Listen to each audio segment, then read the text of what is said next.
In this episode, I'm talking with Regine Criser, Director of Student Success, and Lynne Horgan, University Registrar at the University of North Carolina, Asheville. We discuss how UNC Asheville is using proactive student success and advising strategies alongside technology to ensure that they are not just responsive and reactive to their students' needs, but also proactively supporting their students through their college experience. We also talk about how laying this strong proactive success foundation alongside with having technology in place to help you be connected and proactive, help them respond and navigate the impact of the devastating flooding that Asheville experienced during Hurricane Helene. They also share why it is essential for academic advising and student success units to partner closely with the Registrar's office and why this is such an important partnership for institutions to build. Regine Criser is the Director of Student Success and a professor of German at the University of North Carolina, Asheville. After joining the university as a faculty member in 2023, she moved into the role of Director of Student Success. In this position, she co-leads UNC Asheville's Academic Success Center together with Lynne Horgan, and oversees the Office of Advising, as well as the Writing Center and peer tutoring. With more than 25 years of work experience in higher education, Lynne Horgan moved through the student records world to the registrar position at Hofstra University on Long Island in New York. She was thrilled to join UNC Asheville as the university registrar in the fall of 2015. Her professional passion is finding ways to ease the navigation of systems and improve the experience for students, staff, and faculty. But before we dive in, please take a moment to subscribe to the show to stay up to date in the latest in data-informed approaches to student impact.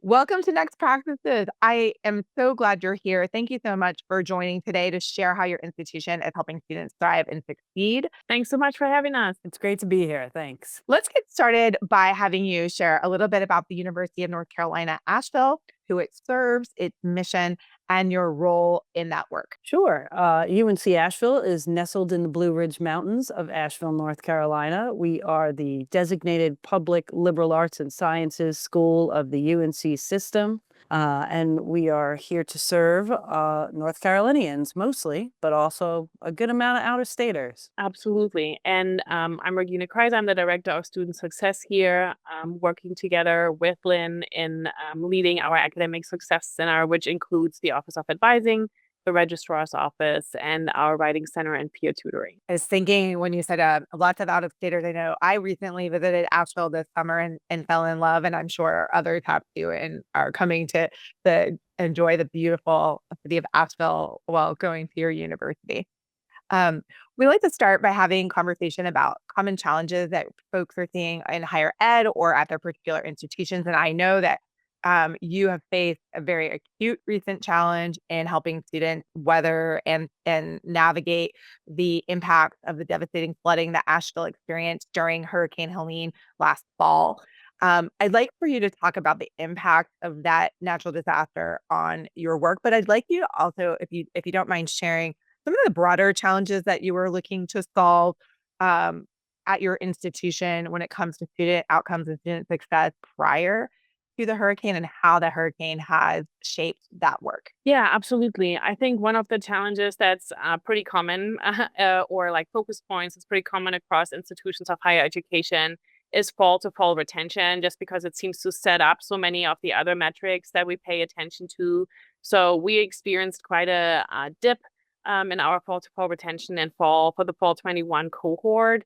And so we've been really focused on building that back up with the goal of getting back to an 80% retention rate as quickly as possible. Alongside that, of course, we're paying attention to our graduation rate, which we seek to improve, all with an eye to really stabilizing enrollment at the institution. And I will say, I think in general, we really wanted to focus on expanding our capacity for proactive student support. We've done a really good job at being reactive and being there when we are kind of aware that students are in need of support, by kind of expanding our ability to kind of proactively provide outreach and guidance I think that was definitely something where we wanted to improve. With regard to Helene, I think, I mean, in the immediate aftermath, you kind of focused on what's immediately important day to day. But once we had a moment to breathe and process, I think there was some concern that this would be just another derailer in, like, we had done such great work in improving student outcomes and kind of had been stabilized after, recovering from COVID. So this just felt like yet another thing kind of sending us not in the right direction. But I will say, like, now that we arrived in the spring, I think we noticed that the work that we had already been doing was definitely kind of taking effect, and we are in pretty good shape institutionally with regard to enrollment this semester. I think because of that, as well as some other kind of initiatives and approaches to make sure we can support the students in the best way possible. But it's clear that the work that we've been putting in over the past couple of years is clearly carrying us forward as well. Yeah, in an earlier conversation, you mentioned just how important that you thought that the foundation that you had already built for proactive support, the infrastructure, the technology, the process, the cultural shift, helps put you in a really good position to be responsive to the emergency that you faced with the hurricane. And I know that institutions across the country in the aftermath of COVID have learned that lesson as well, but we continue to have natural disasters and other challenges and unforeseen obstacles that we may have to face, that I think being in that kind of position makes you better equipped to navigate it for sure.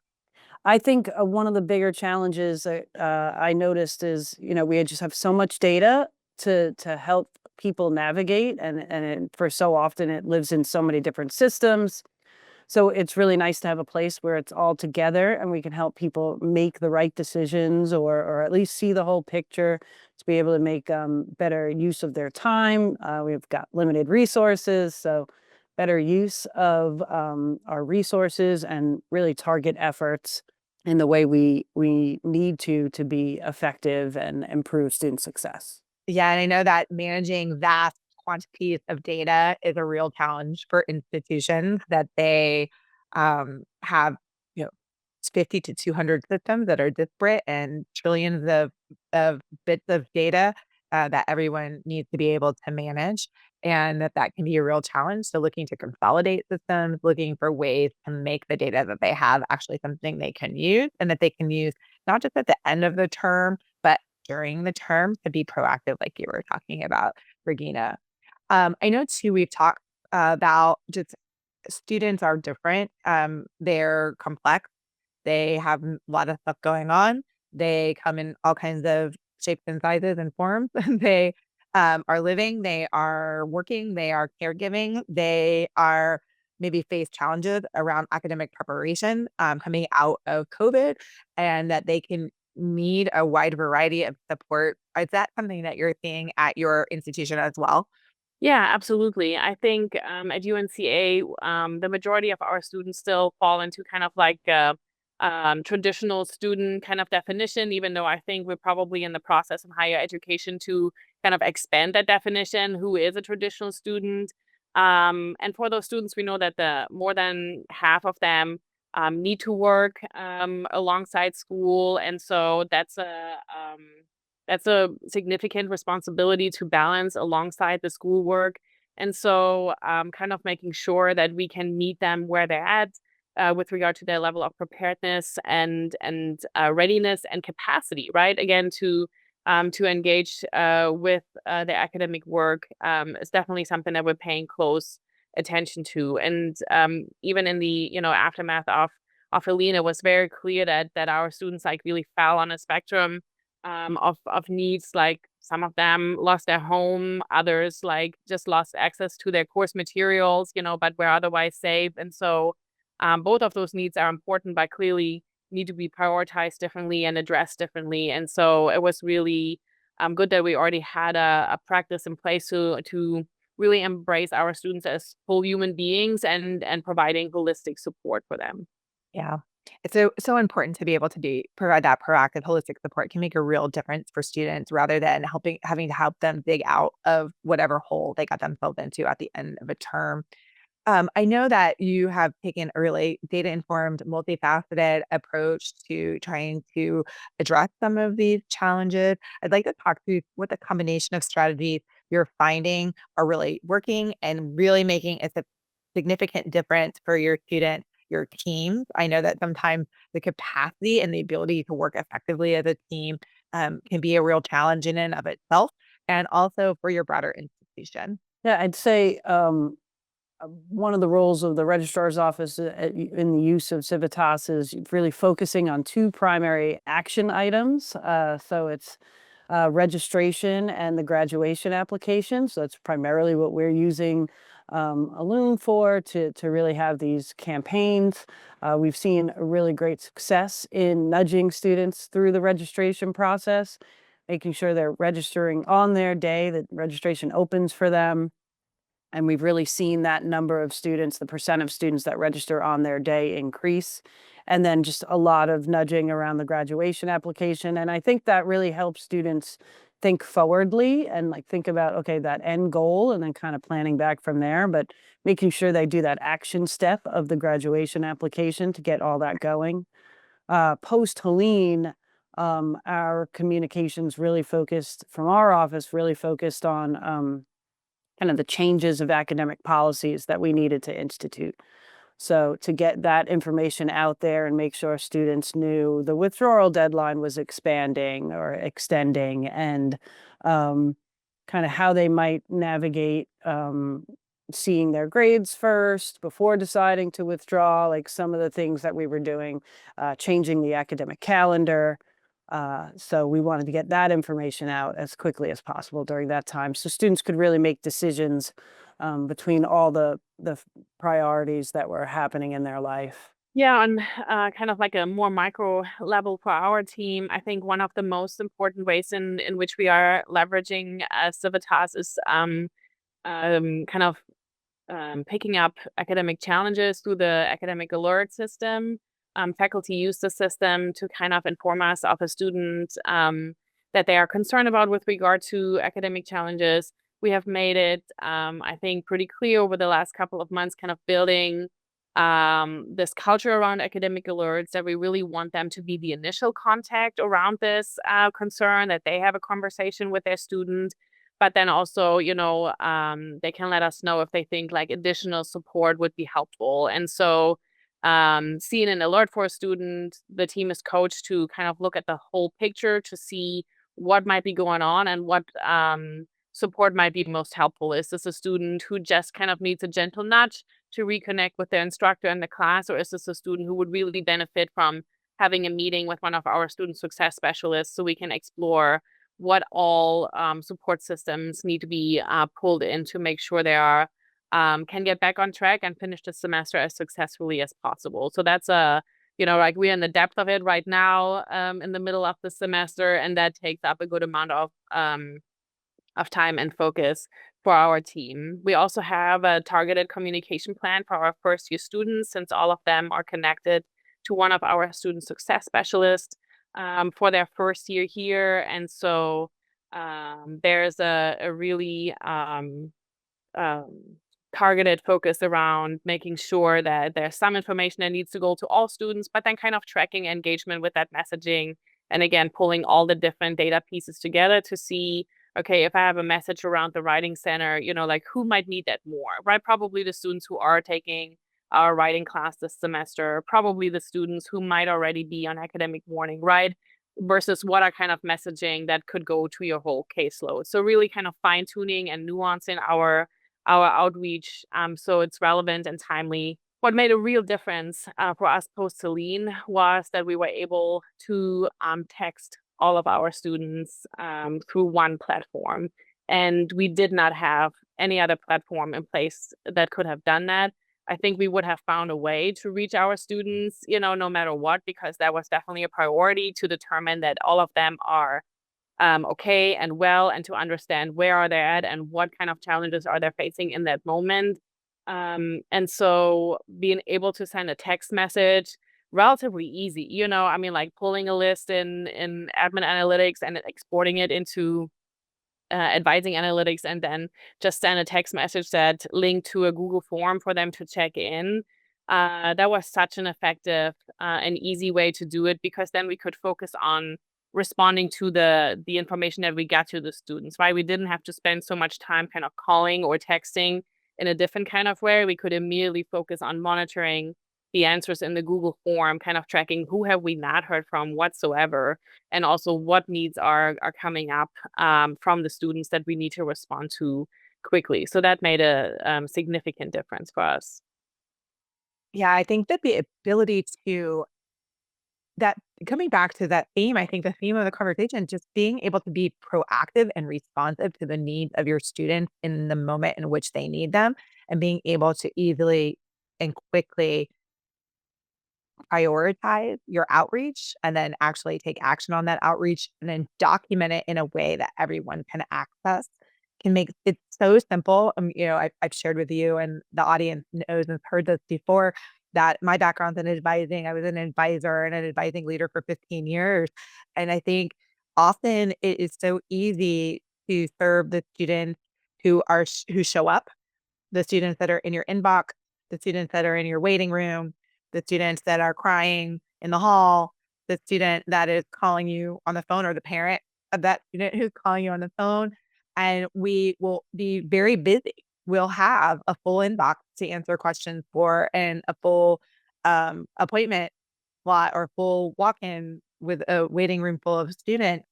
And we're so busy and we're supporting the students who are raising their hands, but sometimes it's easy to overlook the students who aren't raising their hands. And so by being able to have visibility into everyone and where they're at and who you've touched base with and what their situation is, I think it can be really, really powerful.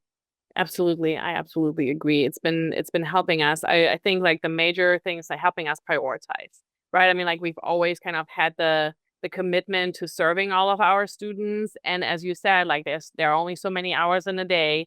And so being able to make really informed decision of like, here are the 10 students I need to prioritize today based on all the things that I'm seeing, all the things that I'm aware of. I'm understanding them as part of my caseload as whole human beings that require holistic engagement and care and compassion. That's been really a game changer. Yeah. Yeah. I know that in addition to sort of the strategic approach, like what are we doing? What can we do to engage, nudge, communicate, support students? There is often a lot that goes on within the institution itself, within the teams and the organization, training, weekly meetings, a unified philosophy, committees, technology, new roles, new teams. What kinds of people, processes, and technology have you adopted in recent years to help implement and facilitate this approach to student care? So at UNCA, we have a strategic enrollment management committee that brings together members from across campus, the provost, student affairs, registrar, finance, institutional research. So really, bringing everybody to the table that has insights, perspectives, expectations, and requirements kind of around enrollment management. Admissions is part of the conversation. And so I will say like, we've had that for now like 2.5 years kind of in this form. And that's been really helpful to create a streamlined vision that then informs what everybody else kind of is working on in their respective teams. So this informs very much the priorities we set in advising around our student success initiatives. So I think that's been really helpful. That's a weekly meeting to really make sure we kind of are aware, like not just where are our targets, but also how we progressing in that way, and what are kind of challenges, barriers, opportunities that we could use to reach those goals. I would say that, the structure that we have at UNCA with the registrar and the director of student success co-leading the academic success center, that's I'm not sure how common that is.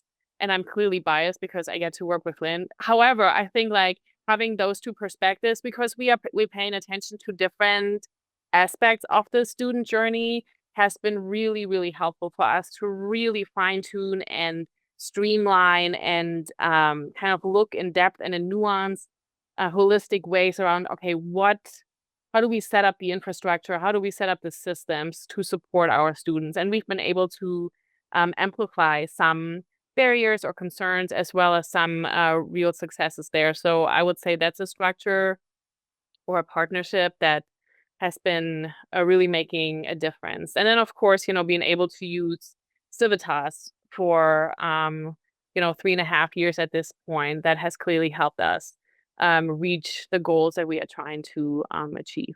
I was gonna say it was our relationship too. I don't think how closely you're structured is the norm. I think there's clearly like collaboration and partnership, but I don't know that I've only seen one another institution that I've spoken to and worked with that has the same sort of connection, deep, deep collaboration between student success and the registrar that I see in your team. Yeah, in my prior institution, advising was a part of student affairs, and it was almost totally separate from the registrar's office. And I didn't think there was anything odd about it at the time, but once I came here and we started to build this collaboration and really integrated work, it really makes a huge difference. I mean, we see barriers on our side that we can help advising kind of use that information in their conversations and their meetings with students, and then they hear stuff from that they share with us about, well, these, it's hard to do this in the system or something like that. And then we can address it from that side. So it's been a really unique experience for me, and I definitely think where the students and even faculty and staff, everybody kind of gets something out of the fact that we're collaborating so tightly. I think on a macro level, I think the data that we have in admin analytics has been really helpful in highlighting potential groups of students that would benefit from outreach or support, or just guiding our curiosity, kind of guiding us to where we might want to ask more questions and where we want to pull in other data that we have to further understand. I think course outcomes and what we are able to see there has been really helpful in kind of pinpointing kind of where we might need to provide more support to students. So that part of Civitas has definitely been helpful. On the advising analytics side, I mean, our student success specialists, that's their daily interface. There's the people are checking their dashboard on a regular basis, again, to really make sure, like, okay, who do I need to prioritize? And then the director of advising and I, like, we kind of have like the super view, so where we can see all the students, even though we both have our individual caseload, but then kind of seeing like, okay, what shifts are happening here that we need to be paying attention? Or here's a student that keeps dinging on my radar, but it doesn't look like outreach has happened yet, or I'm not sure if anybody is connected yet. I can follow up with a team member or a faculty member and say, like, I'm a little bit concerned. Do you know more? Is that student in your class? When was the last time you have been in touch? So really just guiding us to where we want to pay attention and what kind of support systems we need to activate, I think has been really helpful. Yeah, I think it's a multifaceted approach, right? It's how do we better serve our students and get visibility into their needs, and how do we help to address those needs and get them the resources that they need to be successful. But then there's also the question of like, what systemic or structural barriers do we have that we're not even aware of that might be making this unnecessarily challenging for students? Are there courses that we could wrap services around, like supplemental instruction or workshop or tutoring to help students be successful? Like embedded tutoring is a solution I've seen folks make out of information that they gleaned from course insight. Workshop has been another that I've seen folks do. And then also, right, like, is there curricular adjustments that we can make? Is there a different ordering that we need to do? Is there a different the other thing I've noticed too is that sometimes departments will know what's happening inside their department, but they may not know about a challenging course that's part of their course requirements that lives outside of their department in another major. that their majors are required to take, that's a roadblock or a bottleneck for their students, and that being able to sort of see a holistic picture can sometimes reveal some of those barriers to success that folks are just blind to because they have visibility into their particular courses that they own, and they're not necessarily seeing what's going on with a course. My political science majors are struggling in a math course, or my science majors are struggling in a history course, or whatever it is, can be really eye-opening as well. Yeah, we have just begun those conversations, and they've been really eye-opening for everybody involved, and really productive in ways like we learn more about what's happening in depth on those classes and why they are, where they are, and kind of like can then make better decisions about, okay, so we probably, should emphasize this student support opportunity to these students, at this point in time. And again, just making more informed, timely, and proactive decisions about what to message to students and how to organize the services available. Yeah. Yeah. Well, I know we've been talking for quite a bit, so I want to be mindful of our time. I want to give space for you to do a little bit of bragging, and to share any successes that you've achieved by working to solve these challenges at your institution, anything that you're really proud of, anything that feels easier, any goals that you're making progress toward. And then also if you have any other parting words of wisdom for our listeners who might be in similar situation to yourself. Who's gonna brag first? For me, that registration on time, or however you wanna say it, on the day is amazing. We're up to almost, I think, across this, class standing, somewhere between 90 and 95% of our students are registering on their day. It's huge, it's amazing, and I really attribute that to the nudges and the way that we're timing the nudges.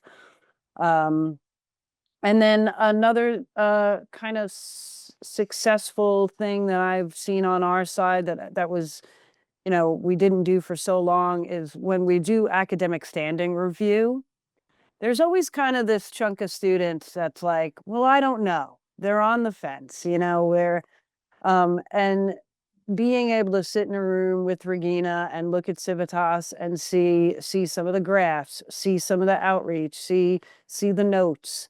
Did they meet with their coach? Um, it's really helping us make a standing decision that really better suits the student, and make the path of what's going to better serve the student. Do they really need a break right now? Is it really showing that? Or, should we continue them on warning? So that's to have that kind of holistic review of those students.